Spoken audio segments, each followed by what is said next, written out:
May kita natin ngayon dito sa ating satellite animation itong mga kaulapan sa bahagi ng Mindanao. Ito po ay dulot pa rin ng Intertropical Convergence Zone or ITCZ, kung saan yung ITCZ pa rin yung magdudulot po ngayong gabi ng mga pag-ulan mostly sa area ng Mindanao. Partikular na yan dito sa Zamboanga Peninsula, Basilan, Tawi-Tawi, maging sa Sorsogon, Davao Region at ilang bahagi din po ng Caraga. Kaya naman patuloy pa rin pag-iingat para sa ating mga kababayan dyan sa posibilidad ng mga pagbaha at pagguho ng lupa. Samantala, ang northeast monsoon o amihan naman ay nakaapekto pa rin dito sa area ng extreme northern Luzon. Patuloy pa rin po ito magdadala ng mga may hinang pagulan or pag-ambon, lalong-lalo na sa bahagi ng Batanes at Babuyan Islands. At sa nalalabing bahagi naman po ng ating bansa, posible pa rin na makakaranas tayo ng mga biglaang pag-ulan, pagkilat at pagkulog-dulot ng mga localized thunderstorms. So kapag po tayo ay lalabas, huwag pa rin natin kalilimutan yung mga pananggalang natin dito sa mga pag-ulan na ito. And sa kasalukuyan,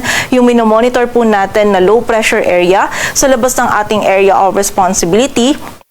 Kaninang alas 3 ay huling namataan sa layong 1,210 kilometers silangan ng southeastern Luzon. Tumataas na po yung possibility nito na maging isang ganap na bagyo. So nakita po natin between ngayon hanggang sa Thursday yung possible development po nito into a tropical depression. And also, posible din po ito or papasok ito sa loob ng ating area of responsibility mamaya or bukas po ng umaga. And nakita natin mga susunod po na araw ay mostly posibleng or mataas po yung possibility na patungo ito dito sa may central portion pa rin ng ating bansa. So ito pong LPA na ito or yung potential na bagyo natin, yung magdudulot po ng mga pag-ulan sa mga susunod po na araw dito sa malaking bahagi ng Visayas at ilang areas pa ng Southern Luzon at Mindanao. Kaya naman continuous monitoring po tayo and patuloy na magantabay pa rin sa mga updates na ipapalabas ng Pag-asa.